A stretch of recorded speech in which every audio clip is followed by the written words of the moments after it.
Peter talked about a video. We're going to show you kind of what it's going to look like, because when you walk away today, we want you to be just as jacked out of your minds as we are today. Does that make sense? Is everyone with me? All right, come on. You know, we can sit here, we can be, you know, kind of solemn, or we can be happy and enjoy the fact that this is the opportunity of a lifetime for both DFW and you as entrepreneurs. So don't we have reason to be jacked out of our mind? Okay, turn to the person on the right and left, just say hello or something, you know? All right. Okay, so I've turned in my proposal, and, you know, now what do? Okay, we have to understand that those proposals that are going to be turned in are going to be screened, okay, for minimum qualifications by the airport staff. Those proposals that meet qualification requirements will be reviewed by a selection committee of 5 to 7 persons, okay, to determine the best proposals that meet the airport's needs. Now, in meeting the need, okay, we talked about all along here the customer, the needs of the customer. This is about taking care of our passengers, taking care of the customers, taking care of your customers. So does it meet that need, the needs of the airport? Those companies with the top scoring proposals that are too close to be able to determine a clear winner may be asked to make a special presentation to that selection committee. Let me go back. Ron Duncan talked earlier about the selection committee being a conglomerate of different disciplines in the airport, being the concessions department, being procurement, legal, business diversity development. So you got a multiplicity of reviewers that are going to be looking at your proposals to determine which is best. So it's not, there are no biases, if you will. It's clearly, as Peter stated, there are pass and fail attributes that are attributed to the proposal. There are certain scoring weights that are going to be applied. So we want you to know you have a fair opportunity. So once the lease, once you've been selected, okay, and you know who you are when I say once you've been selected. If you determine that you're going to be selected, then guess what? By golly, you're going to be selected, because you're going to do everything that you've learned up to this point. Is everyone on the same page with me? I believe in beginning with the end in mind. So is everyone on the same page with me?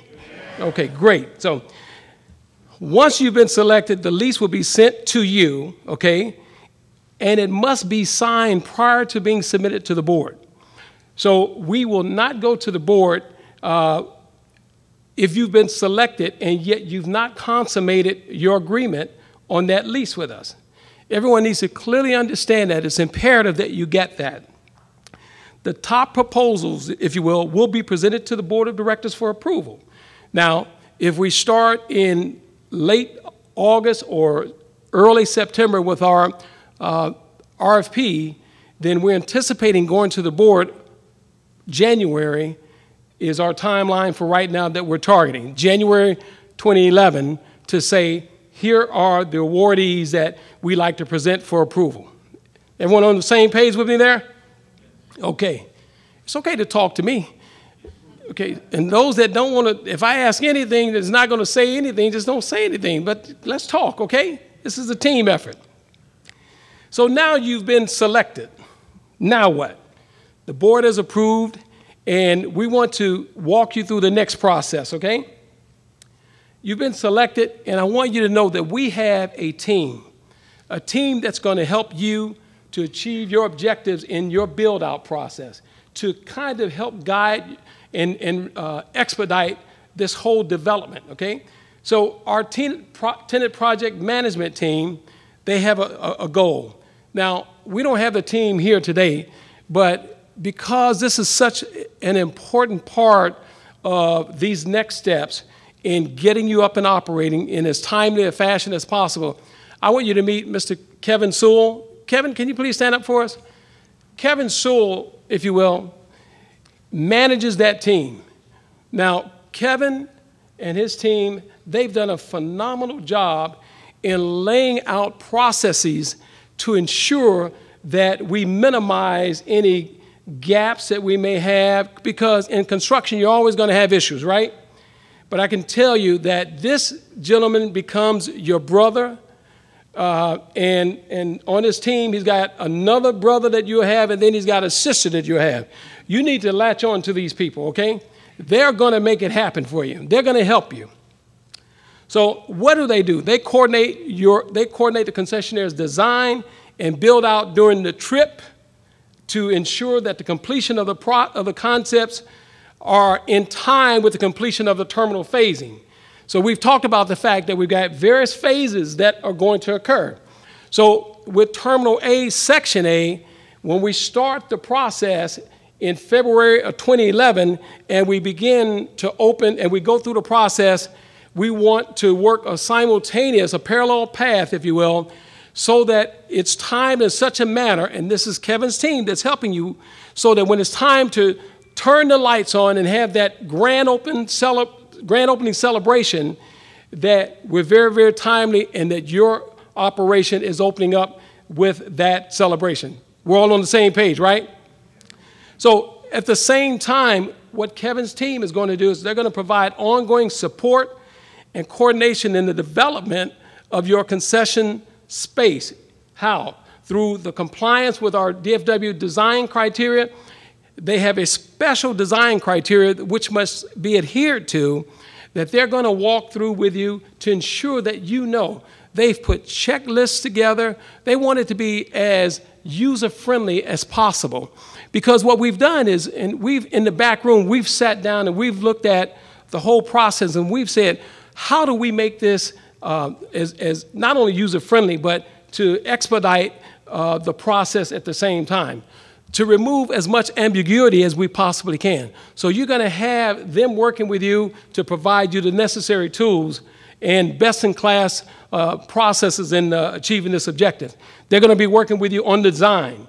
So you're going to come with certain designs, and they are trained to stop and look at your designs and ask certain questions to help you think above and beyond where you may be. You know, you may have one vision of it. They may give you another thought process that gives you an aha moment. We all get aha moments where the light bulb goes off from time to time, right? And they're designed to help you do that. They're going to work with your teams from a construction standpoint to ensure that the whole process for build-out is optimized as well. So great, great tool, great, great asset, great, great team to work with. Very important to remember that. Let me talk about that team that I'm speaking of, our TPC team, okay? They have an internal environment that they work through through in-house coordination. They're working on your behalf and on behalf of the airport.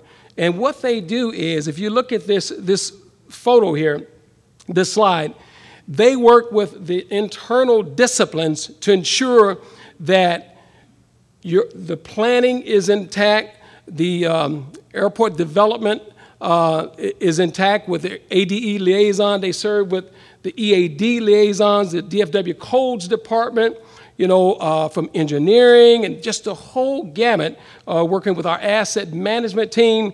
But they are the ones that they're the core of bridging those gaps that you will have with the various disciplines. I can't tell you, there's been often times when Michael decided to go off, if you will, on his own. I know this. I've done this before. I did this in Washington, D.C., or I did this in Atlanta, Georgia, or I did this in Los Angeles. And only to get down the road and say, oops. Now, let me just say, if you're laying on a surgical table and the doctor has got the scaffold and he said, oops, there's a problem, right? Well, you have to take the same approach here. Understand, let's be proactive, okay? Begin with the end in mind. At the end of the day, you want as few obstacles and barriers removed as possible, and that's the team that's going to help you get there.